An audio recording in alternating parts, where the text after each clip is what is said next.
Bismillahirrahmanirrahim. Assalamualaikum warahmatullahi wabarakatuh. Alhamdulillahirabbil alamin. Wassalatu wassalamu ala asyrafil anbiya'i wal mursalin wa ala alihi washabihi ajmain. Amma ba'du. Puji syukur kehadirat Allah Subhanahu wa taala yang telah memberikan kita rahmat dan karunia kesehatan di tengah maraknya wabah corona saat ini. Salawat beriringkan salam, mari sama-sama kita sajikan ke pangkuan alam Nabi besar Muhammad SAW yang telah membawa kita dari alam jahiliyah ke alam Islamiyah seperti sekarang ini. Saya ingin mengucapkan terima kasih kepada dosen pembimbing saya, Bapak Insinyur Muslim Syah MSc dan Bapak Riza Priyandi STMT. Tak lupa pula terima kasih kepada dosen penguji, Bapak Insinyur Bustari MT, Bapak Dr. Safwan STMN, dan Bapak Burhan STMT. Izinkan saya memperkenalkan diri. Saya Cuduzwa Rahmah, mahasiswi Prodi Arsitektur, jurusan Arsitektur dan Perencanaan, Fakultas Teknik Universitas Syahkuala. Saya akan menjelaskan konsep rancangan tugas akhir saya dengan judul Perancangan Dormitori Mahasiswa di Banda Aceh dengan tema Birthing Architecture. Terima kasih. Assalamualaikum warahmatullahi wabarakatuh. Selanjutnya, saya akan menjelaskan mengenai latar belakang pemilihan judul Perancangan Dormitori atau Hunian Mahasiswa di Banda Aceh. Kota Banda Aceh menjadi kiblat pendidikan untuk masyarakat Provinsi Aceh, sehingga banyak pelajar dari dalam maupun luar Aceh memilih untuk melanjutkan pendidikan perguruan tinggi di Banda Aceh. Berdasarkan data yang didapat dari forlabristekdikti.go.id, saat ini terdapat sekitar 40 perguruan tinggi di Banda Aceh, termasuk perguruan tinggi negeri dan perguruan tinggi swasta. Dari 40 perguruan tinggi tersebut, saya mengambil 5 sampel perguruan tinggi yang ada dalam satu kawasan, yaitu Universitas Syahkuala, Universitas Islam Negeri Araniri, Budiah, Fakultas Kesehatan Masyarakat Serambi Mekah, dan Sekolah Tinggi Keguruan Ilmu Pendidikan Bina Bangsa Getsampena. Kemudian saya juga mengambil data jumlah mahasiswa baru 5 tahun terakhir, dimulai pada tahun 2015 sampai 2019. Nah, dari data tersebut, dapat kita lihat tabel berikut. Nah, dalam 5 tahun terakhir terjadi peningkatan jumlah mahasiswa baru tiap tahun. Peningkatan jumlah mahasiswa baru tersebut berasal dari dalam maupun luar Banda Aceh. Menurut data portal Unsyah diketahui bahwa mahasiswa yang berasal dari Banda Aceh hanya sebesar 15%, sedangkan sisanya yaitu 85% berasal dari luar Banda Aceh. Nah, ini menimbulkan masalah baru yaitu kebutuhan akan hunian. Dan hal ini juga menjadi faktor utama penyediaan fasilitas tempat tinggal bagi mahasiswa.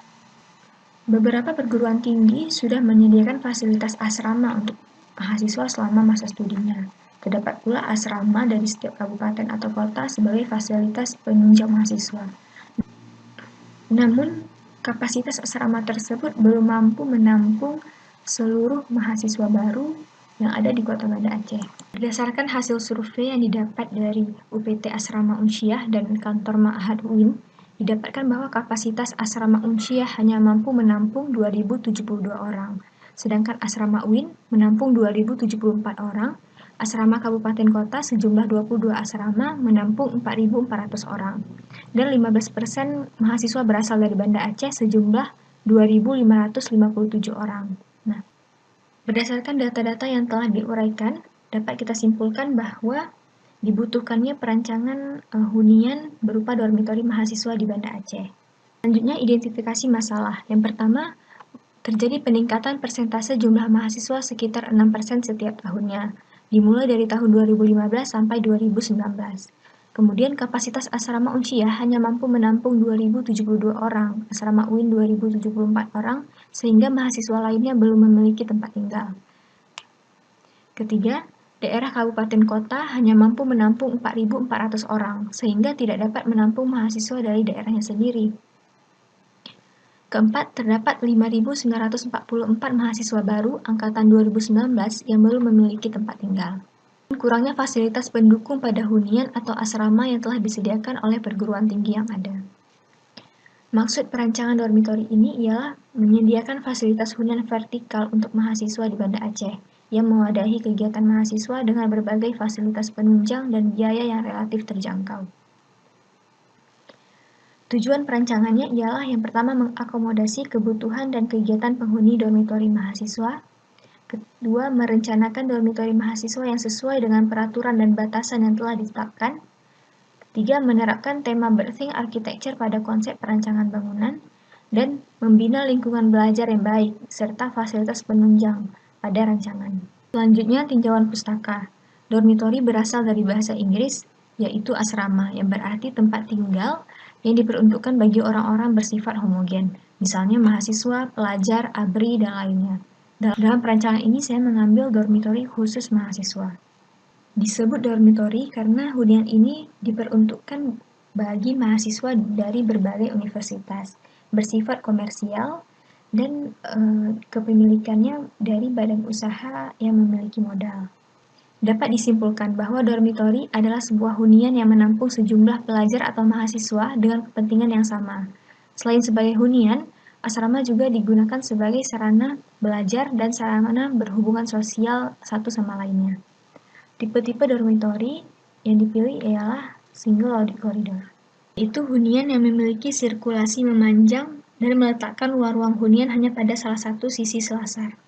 Untuk jenis penghuni yang dipilih ialah co-educational housing, yaitu asrama putra dan asrama putri terdapat dalam satu komplek, namun terpisah bangunannya. Kasus bangunan sejenis yang saya ambil ialah Tietgen Dormitory, yang berlokasi di Copenhagen, Denmark, dibangun pada tahun 2005. Tietgen Dormitory ini mengusung konsep Dormitory of the Future. Terdapat banyak ruang ataupun area-area komunal pada lantai dasar bangunan, sedangkan hunian terdapat di atasnya. Konsep penataan ruang juga didesain dinamis dan berirama, sehingga ruang-ruang memiliki kedalaman yang berbeda dan mempengaruhi eksterior bangunan, seperti pada gambar. Nah, konsep inilah yang saya adopsi pada rancangan dormitori saya nanti. Fasad bangunan merupakan perpaduan panel tembaga dan kaca, sedangkan interior bangunan terbuat dari beton ekspos dan partisi kayu. Selanjutnya, studi kasus objek sejenis, yaitu Birthing House, berlokasi di Gria Loka BSD City, dirancang oleh arsitek Ateli Riri pada tahun 2005. Bangunan ini sangat mengoptimalkan site. Pada lantai dasar bangunan difungsikan sebagai ruang publik yang dirancang seolah-olah dapat bernafas, melalui ventilasi-ventilasi udara pada bangunan. Ventilasi udara yang digunakan pada rumah tersusun unik dengan pola-pola yang dirancang khusus. Void pada bangunan yang dilengkapi dengan skylight di atasnya, sehingga cahaya dapat masuk sampai ke lantai dasar. Dan pada lantai dasar terdapat kolam renang yang bertujuan untuk mereduksi panas pada bangunan. Selanjutnya, site analysis. Site yang terpilih adalah site yang telah melewati beberapa indikator penilaian. Terdapat di Jalan Rukoh Utama, Rukoh Kecamatan Ciakuala, Kota Banda Aceh. RT RW terdapat pada kawasan perdagangan dan jasa dengan luas 2,1 hektar. Berdasarkan peraturan RT RW Kota Banda Aceh didapatkan bahwa land use site berada pada kawasan perdagangan dan jasa dengan KDB maksimum sebesar 60% dan KLB 2,4, sehingga didapatkan maksimum tinggi bangunan yaitu sekitar 4 lantai. Berikut batasan-batasan site dan potensi pencapaian site, dan berikut existing site. Kondisi site berupa lapangan olahraga yang berbatasan dengan sekolah dasar, Universitas Islam Negeri, perumahan warga, dan area perdagangan dan jasa. Site juga telah dianalisis berdasarkan analisis iklim berupa analisa matahari, angin, kebisingan, aksesibilitas, view, vegetasi, dan sehingga didapatkan beberapa respon yang dapat mendukung bangunan pada site. Potensi pada site yaitu aksesibilitas menuju tapak mudah dijangkau, terdapat jalur Trans Kutaraja yang memudahkan akses pada tapak, berbatasan langsung dengan salah satu perguruan tinggi, jalur utilitas atau drainase pada site sangat baik, dan terdapat fasilitas pendukung lainnya pada site. Sementara masalah yang ada yaitu sirkulasi pada tapak belum memadai. hanya terdapat satu entrance menuju tapak, dan kebisingan tinggi karena site berbatasan langsung dengan jalan dan sekolah. Selanjutnya, analisa pengguna. Fungsi bangunan yaitu dormitori mahasiswa, maka didapatkan pelaku utama yaitu mahasiswa yang berasal dari Banda Aceh maupun luar Banda Aceh. Penunjang yaitu pengelola asrama, pembina asrama, tamu instansi, dan pengunjung. Service yaitu maintenance, kebersihan, dan keamanan. Berikut adalah skema pengguna pada dormitori mahasiswa di Banda Aceh. Kapasitas penghuni, rancangan ini beranjak dari ketersediaan lahan yang ada. Luas lahan yang ada yaitu sekitar 2,1 hektar. Sedangkan KDB maksimum yaitu 60%, sehingga didapatkan luas area yang dapat dibangun adalah sekitar 12.944 meter persegi. Setelah dianalisa, maka luas satu unit kamar yang didapatkan adalah 18 meter persegi dan 24 meter persegi. Maka jumlah kamar yang memungkinkan untuk dibangun pada site tersebut adalah sejumlah 540 kamar, yaitu sekitar 10% dari jumlah total mahasiswa baru yang pada tahun 2019. Didapatkan total besaran ruang sesuai kelompok kegiatan berikut. Total luasan bangunan yaitu 1000 meter persegi dengan rincian sebagai berikut.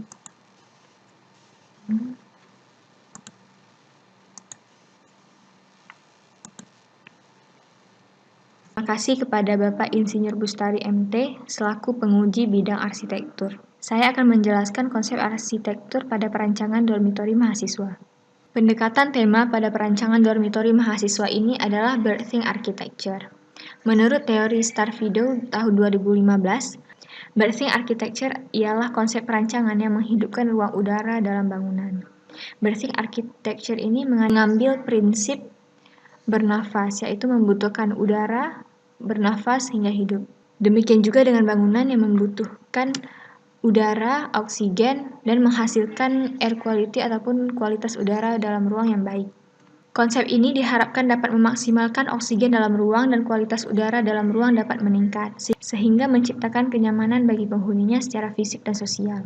Berthing architecture juga mengarahkan arsitek untuk mendapatkan penyelesaian desain dengan memperhatikan hubungan antara ruang arsitektur dengan lingkungannya, termasuk kualitas udara.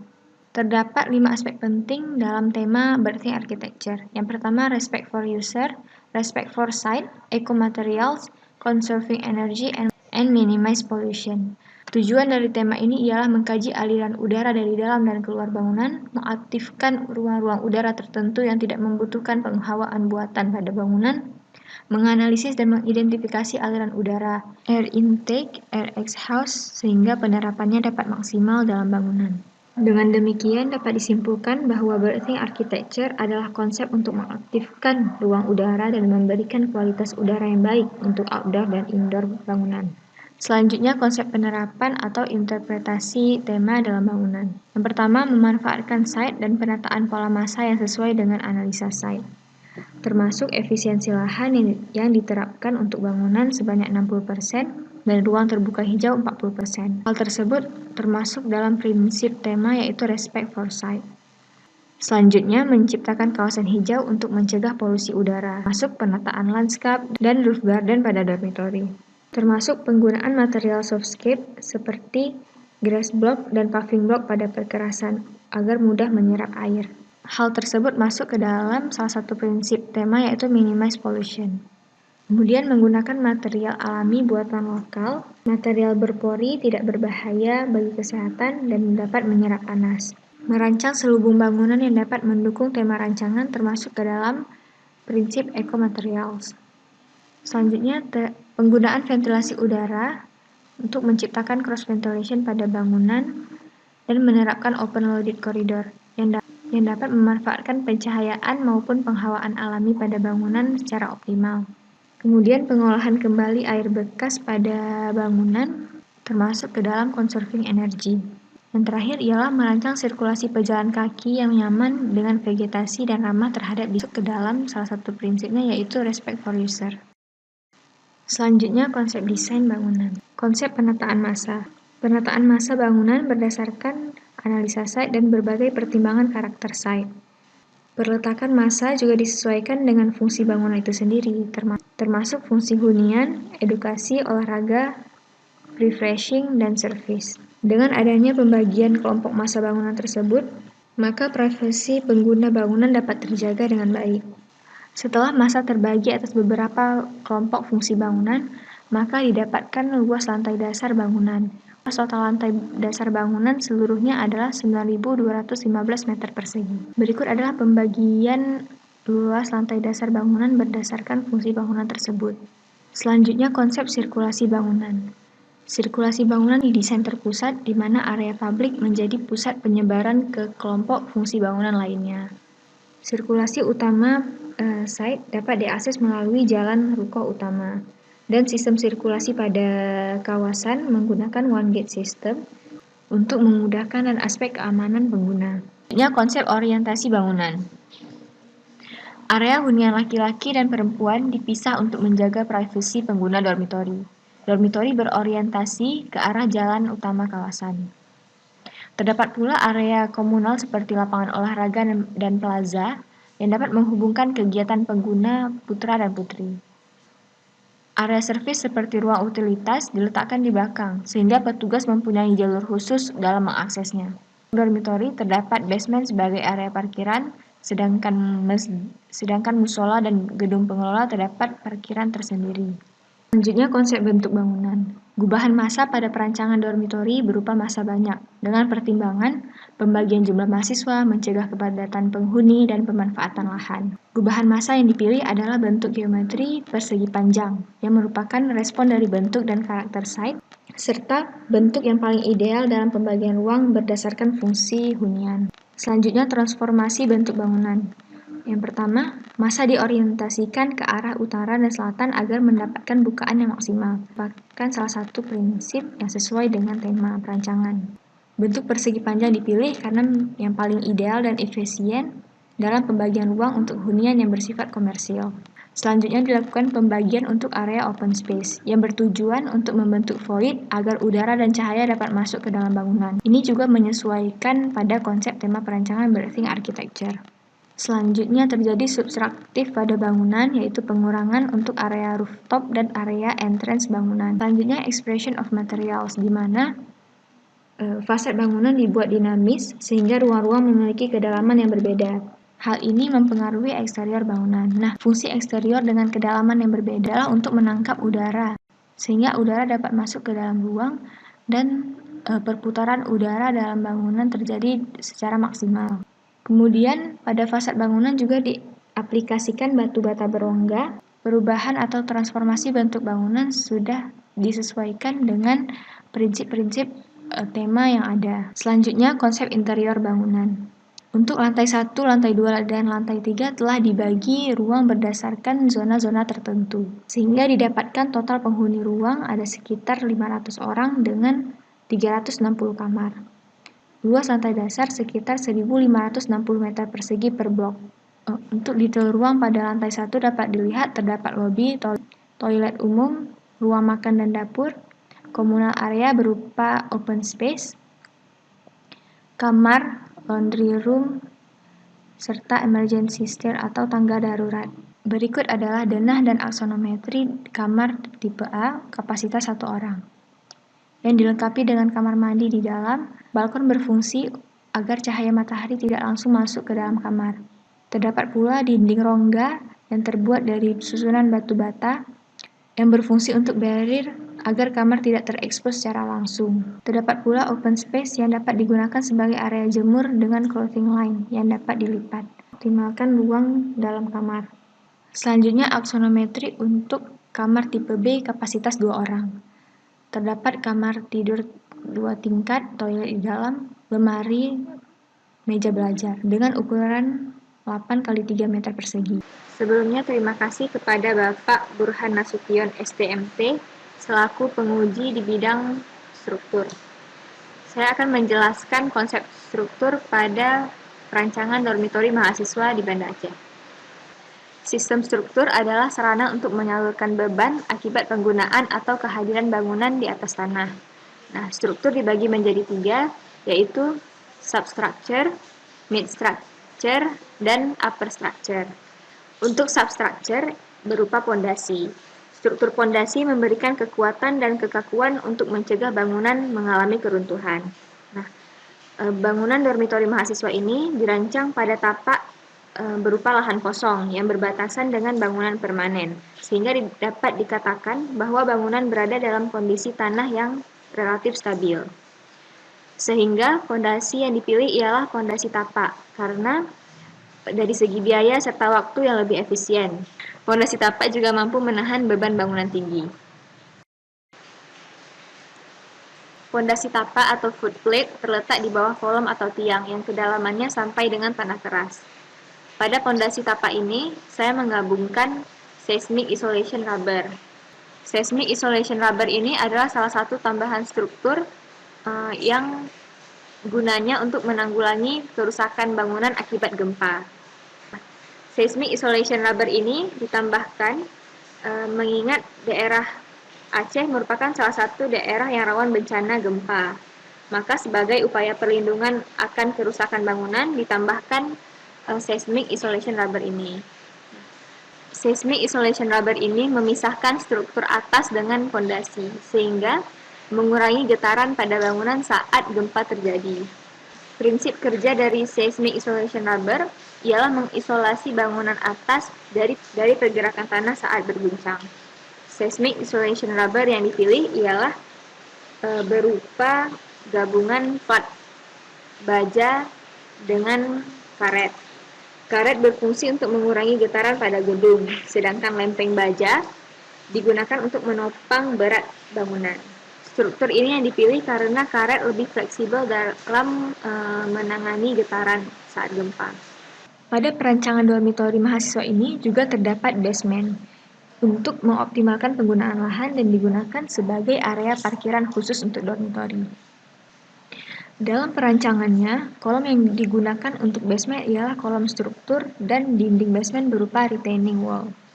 Dinding basement harus dirancang dengan kuat dan kokoh, karena fungsinya sebagai retaining wall atau dinding penahan beban, baik beban tanah ataupun beban air. Untuk antisipasi adanya rembesan air, dinding harus dilapisi dengan beton tahan air atau waterproof. Selanjutnya, mid structure atau struktur dinding. Sistem struktur dinding yang digunakan adalah sistem rangka kaku atau rigid frame. Pemilihan rigid frame memungkinkan penggunaan bukaan yang lebih bebas sehingga sesuai dengan tema bangunan yang menuntut bukaan lebar. Rigid frame. Struktur rigid frame terdiri dari balok dan kolom yang bekerja sama saling mengikat satu sama lain. Sistem ini membentuk pola grid sesuai dengan zona pengaturan ruang yang ada. Struktur ini juga dipilih untuk menstabilkan bangunan karena titik beban bertumpu pada kolom dan balok. Prinsip aliran beban pada rigid frame adalah kolom sebagai unsur vertikal yang bertugas menerima beban dan gaya, sedangkan balok sebagai unsur horizontal yang membagi beban dan gaya. Selanjutnya upper structure ataupun struktur atap. Struktur ini digunakan untuk melindungi secara keseluruhan baik fungsi ataupun fisik bangunan itu sendiri. Struktur yang digunakan adalah struktur rangka baja ringan. Jenis atap yang dipilih adalah atap miring rangka baja. Jenis atap ini disebut atap skillion atau atap jengki di Indonesia. Modifikasi dari atap pelana dengan sudut kemiringan 35 derajat. Dalam pemasangannya, atap perlu dipadukan dengan rangka dan material yang cocok. Rangka atap pada perancangan dormitori ini dipilih adalah rangka baja ringan dengan pertimbangan daya tarik tinggi namun ringan, mudah didapat dan mudah pemasangannya. Struktur rangka baja yang akan menahan beban genteng di atasnya. Material atap yang dipilih adalah atap genteng aspal ataupun bitumen. Material atap jenis ini dipilih karena ringan dan variasinya yang menarik. Dari potongan dapat kita lihat bahwa dormitori mahasiswa memiliki bentangan 6 meter, sehingga didapatkan dimensi kolom 40 x 40. Kemudian tebal plak lantai 15 cm, dimensi balok induk 50 x 25, sedangkan dimensi balok anak 40 x 20. Terdapat pula balkon kamar yang menjorok keluar. sehingga bak lantai dan balok induk ditempatkan untuk menahan balkon tersebut. Sebelumnya, terima kasih kepada Bapak Dr. Safwan STMeng selaku penguji bidang utilitas. Selanjutnya, saya akan menjelaskan konsep utilitas pada perancangan dormitori mahasiswa. Sumber utama kebutuhan air bersih pada perancangan dormitori mahasiswa bersumber dari PDAM, sedangkan sumber cadangannya dari sumber bor. Sistem utilitas air bersih pada rancangan ini menggunakan sistem downfeed untuk lantai 2 dan seterusnya, upfeed untuk lantai 1. Terdapat reservoir bawah dan reservoir atas sebagai tempat penampungan air bersih. Dengan mengandalkan gaya gravitasi, air dari reservoir atas akan didistribusikan ke tiap titik pengambilan air melalui shaft pada tiap lantai bangunannya, seperti keran, wastafel, keran bak air mandi, sprinkle, dan hidran. Meskipun dengan pemakaian reservoir atas membutuhkan ruang tersendiri serta beban struktur yang lebih besar, namun dibandingkan dengan menggunakan pompa untuk menyalurkan air ke tiap titiknya akan membutuhkan energi yang lebih besar. Mengingat rancangan ini ialah rancangan hunian mahasiswa dengan kapasitas penghuni yang besar. Berikut adalah skema penyaluran air bersih pada dormitori mahasiswa. Pada kawasan dapat kita lihat air bersumber dari PDAM menuju ke meteran, lalu langsung dialirkan ke reservoir bawah. Satu reservoir bawah untuk 2 dormitori. Jadi totalnya terdapat 3 reservoir bawah untuk seluruh massa pada bangunan. Kemudian air dari reservoir bawah akan dipompa menuju reservoir atas dan langsung dialirkan ke tiap lantai bangunan melalui shaft. Sedangkan sumber cadangan yang berasal dari sumber bor, jika PDAM mati juga akan langsung dialirkan ke reservoir bawah. Selanjutnya, sistem utilitas air kotor yang terbagi menjadi limbah cair, limbah padat, dan air hujan. Pada penanganan limbah cair yang berasal dari wastafel, floor drain toilet, maupun pantry, air kotor akan disalurkan melalui shaft ke bak kontrol. Kemudian akan difiltrasi dari lemak-lemak ataupun air sabun, kemudian dialirkan ke sumur resapan sebelum dibuang ke rel kota. Untuk penanganan limbah padat disalurkan melalui shaft ke septic tank. Pada septic tank, limbah padat akan diendapkan dan air yang tersisa akan disalurkan ke sumur resapan dan dibuang ke rel kota. Jenis septic tank yang dipilih ialah biofuel atau biological filtration yang menggunakan teknologi sistem pengolahan limbah tinja yang ramah lingkungan. Sistem ini dilengkapi dengan bakteri pengurai limbah sehingga output yang keluar berupa cairan yang layak buang, tidak berbau dan tidak membawa bibit penyakit. Adalah skema pengaliran air kotor pada bangunan. Selanjutnya untuk pengaliran air hujan yang berasal dari atap bangunan dialirkan melalui talang. Talang diberi bar screen atau saringan dari kotoran dan daun-daun kering dan ditampung pada bak penampungan sementara. Untuk diolah kembali, penggunaan kembali air hujan ini didasarkan pada kebutuhan air untuk dormitori yang sangat banyak.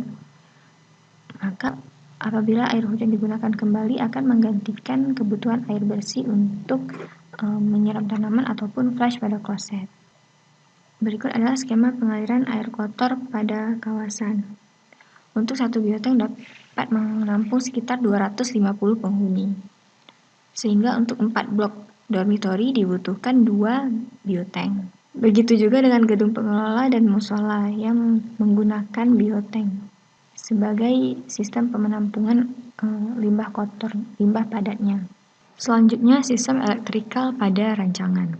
Energi listrik pada bangunan berasal dari jaringan PLN dan untuk sumber cadangannya berasal dari genset apabila terjadi pemadaman. Dormitori memiliki beberapa fasilitas yang membutuhkan energi listrik, seperti lampu, stop kontak, CCTV, pompa air, dan pemadam kebakaran.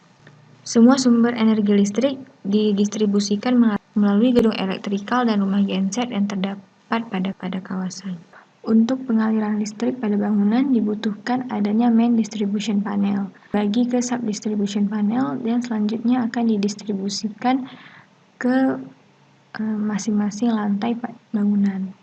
Begitu juga dengan genset yang membutuhkan automatic transfer switch yang akan otomatis berfungsi untuk menggantikan jaringan PLN apabila terjadi pemadaman. Selanjutnya, untuk sistem transportasi vertikal pada bangunan terdapat tangga umum dan tangga darurat.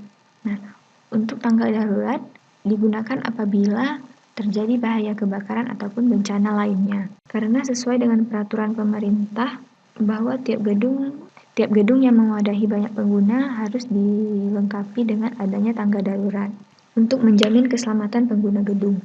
Pengadaan tangga darurat juga terdapat beberapa aturan, yaitu salah satunya dinding tangga harus anti api dan terdapat pintu. Selanjutnya, konsep pencahayaan pada bangunan. Pencahayaan pada bangunan menerapkan pencahayaan alami dan pencahayaan buatan.